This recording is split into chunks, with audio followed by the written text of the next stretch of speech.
प्रीतम से प्रेम का ये आत्मिक रोग, इंद्रावती जी कहते हैं कि मुझे इस प्रकार लग गया है कि 14 लोगों में खोजने पर भी ना तो कोई इसकी दवा है और ना कोई वैद है।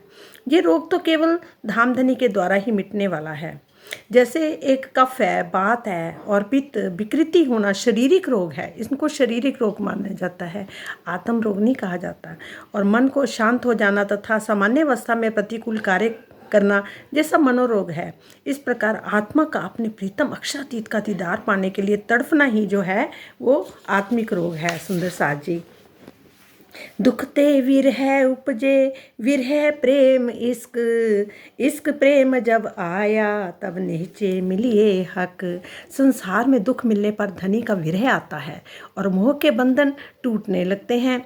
विरह से क्या होता है? इश्क जहाँ अनन्य प्रेम आता है, अनन्य प्रेम आने पर निश्चित रूप से धनी से मिलन होता है। सुंदर साथ जी कहते संसार में दुख तो अनेकों को मिलता है, किंतु विरह की राह पर कोई विरला ही चलता है।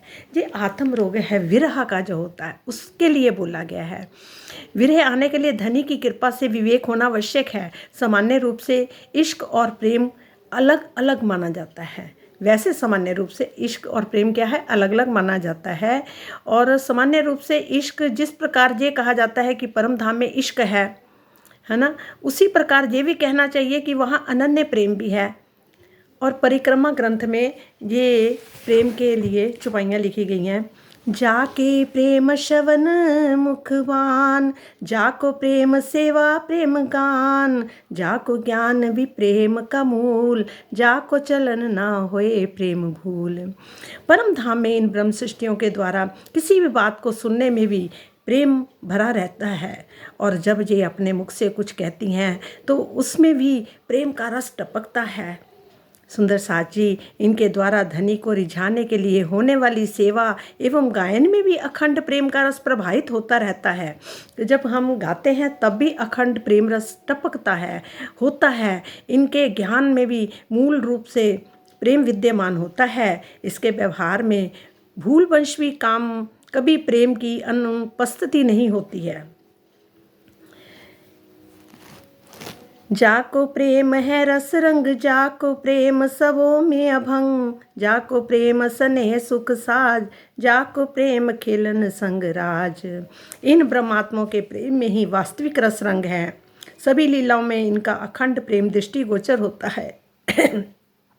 इनके प्रेम स्नेह में सुख की संपूर्ण सामग्री विद्यमान होती है। श्री राज जी के साथ होने वाली लीला खेल में इनमें प्रेम प्रकट होता है।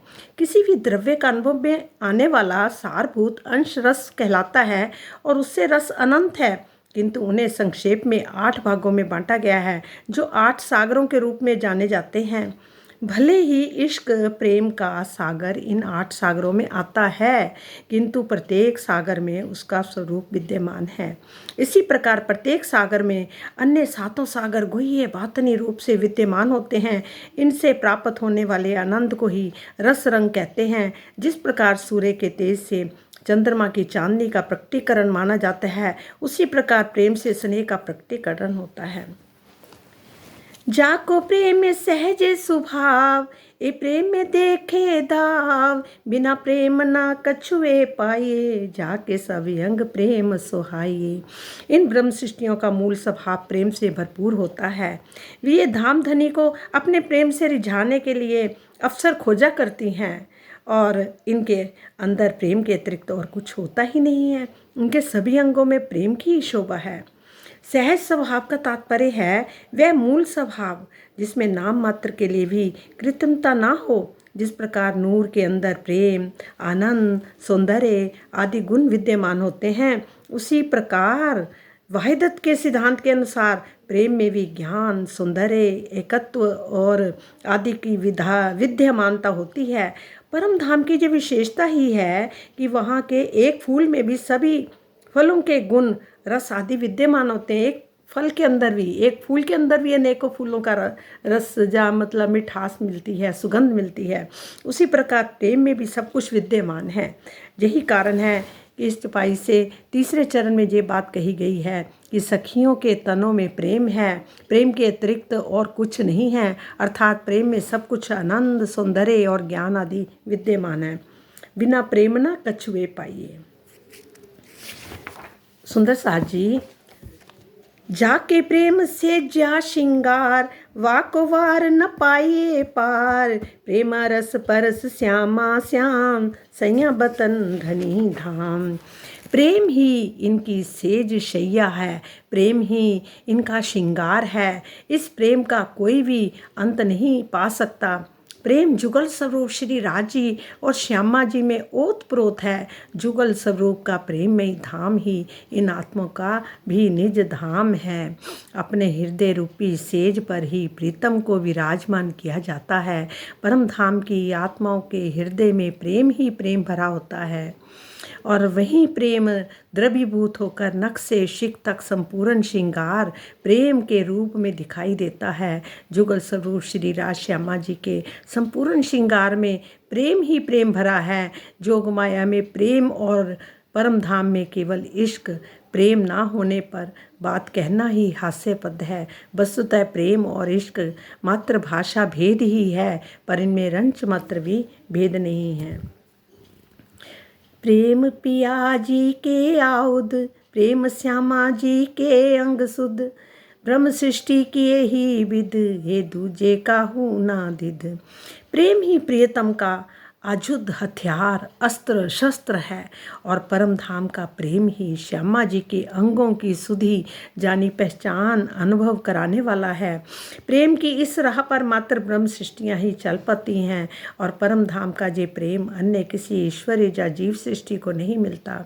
माया के सभी अजुद्धों हथियारों को रिझाने मतलब के को प्रीतम श्री राज जी के प्रेम के द्वारा नष्ट किया जा सकता है। मतलब माया के सभी जो अजुद्धों हथियारों को प्रीतम श्री राज जी के प्रेम के द्वारा ही नष्ट किया जा सकता है। जहाँ धनी का प्रेम होता है वहीं माया पास में भी नहीं फटकती है। प्रेम को धनी का अजुद्ध कह जाने का यही कारण है। कहते हैं ना कि प्रेम की सेना बहुत बड़ी है। जब ये अपने समर्पण रूपी मूल अजुद्ध के साथ माया के ऊपर आक्रमण कर देती है तो माया की कोई भी शक्ति उसे हरा नहीं सकती। इससे लड़ने की सामर्थ्य माया की किसी भी शक्ति में नहीं है। तारतम वाणी के प्रकाश में अपनी मैं का परित्याग करके जो धाम धनी को अपना सर्वस्व समर्पित कर देता है और उनके प्रेम में डूब जाता है, उसके धाम हृदय में अक्षरातीत की शोभा अखंड रूप से विराजमान है और कोई भी शक्ति उसे हरा पकड़ नहीं सकती। इससे लड़ने की सामर्थ्य माया में किसी भी शक्ति में नहीं है। प्रणाम जी, प्रणाम। बोलो श्री प्राणनाथ प्यारे की जय। बोलो श्री सतगुरु महाराज की जय।